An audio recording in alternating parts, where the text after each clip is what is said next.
myself and do what I did before this Demons record and get recharged and then come back on the attack with Iced Earth. And we'll certainly have a new album and be out on the road again in 2021. But that's the initial plan. We just, we did this backwards because we got offered to headline Wacken. And we couldn't turn that down. So Hansi and I are like, holy shit.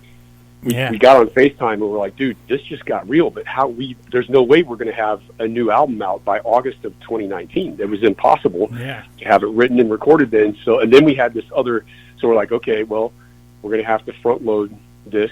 We'll tour first, then put the new album out. And, we could have done a handful of shows this year, but it wouldn't be doing the album justice. And we set the standard for a Demons and Wizards stage show. So in order to build a show built around 3, that requires a whole new big production that you can't just do that efficiently and go out and do a couple shows. You've got to do a cycle to make it worth it, to make the investment worth it. So there's a lot of things that we have to consider.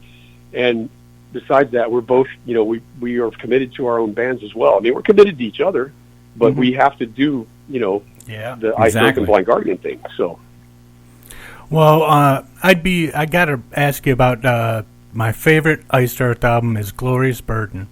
And cool. And Gettysburg just blows me away every time I listen to it. The way you've layered so many different parts of Americana into the song. How long did it take you to kind of piece that thing together? Because that is just epic. Oh man, well, thank you for that.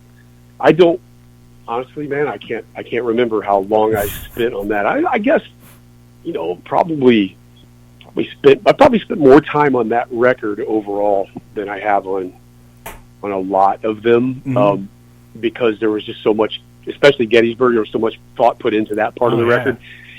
And with the orchestral parts in there, that was, that song, if you mute the orchestra, it's not the same thing. I wrote it with those parts in mind. That's a big part of telling the story. You can't really, it's hard to make a rock heavy metal band version of Gettysburg and make it really cool. But I guess probably a good 6 or 7 months I focused, not just on that track, but on the writing and the pre-production of that album. Some of them go faster than others. It just depends on what the subject matter is, what the goals are, what the inspiration, how I'm feeling during the time. Sometimes it just, boom, it goes fast. 3 went really fast. Wow. Really fast. So you never know. It's just all about being in the right headspace. Yeah. Well, one of my favorite tunes on the album here is Timeless Spirit, but I got a question. You think that song could have used a little cowbell? No. It's a nice mellow song. Don't you think a little cowbell would have just brought that right out? Right, yeah. That's perfect coming from guys from Wisconsin. Exactly. Land of cheese. Get it? Yeah. But no cowbell in Timeless Spirit. No. Well, we're going to play another one, John, off Demons and Wizards. We're going to play Midas Disease, and you want to tell us what the thinking behind that tune is, because I dig this song. Well, it was just walking around in the studio, man, during the Incorruptible writing, and I have a really badass Telecaster and this Class A head it's a knockoff of an amp called the Trainwreck, and it's just got this certain snarl to it, and I started playing it, and this riff comes, and I'm like, man, that sounds like something Malcolm would have come up with. It's got this total AC/DC, and I started building it, and I'm like, God, this is cool. This isn't anything like an Iced Earth song, and it was during the Incorruptible sessions, and I was like, and I did about half of it, and then I just stopped, and I thought, if I ever use that someday, it's going to be dedicated to Malcolm, because that's got the whole vibe, the AC/DC vibe going on, at least from my side. I know everybody talks about Wasp from Hansi's side, and I've always said that, even since we first met each other, that he reminds me of Blackie sometimes. That's what he wasn't never. He's like, why do you say that? I'm like, dude, he's one of my favorite singers. It's a compliment, trust me. But anyway, so he heard it like 1,000 times after Midas Disease was released. So he's just like, okay, yeah, you were right. Apparently, there's some kind of familiarity there, but he's not a fan. He's just not a Wasp fan. Anyway, that it was just one that during the sessions I said to him, and I said, hey, man, are you picking up any vibes on this? Because I got this little idea. It's very AC/DC kind of thing. What do you think? And he wrote it back and said, I love it. And I'm like, okay, we can do whatever we want in Demons and Wizards. Let's have fun with it. Let's make it a fun song. And it was called Unbroken.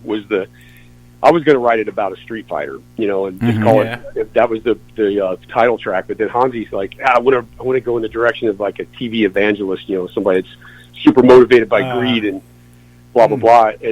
And so that's what we did, and it was just ended up becoming a pretty fun song. Some people hate it because it's so different, and some people really love it. We like it. I like it. We don't really care. Yeah, I love it. There you go. I love it. So we'll hear from Demons and Wizards. This is Midas Disease. Jon-Schaffer, thank you so much for coming on Rock and Metal Revival.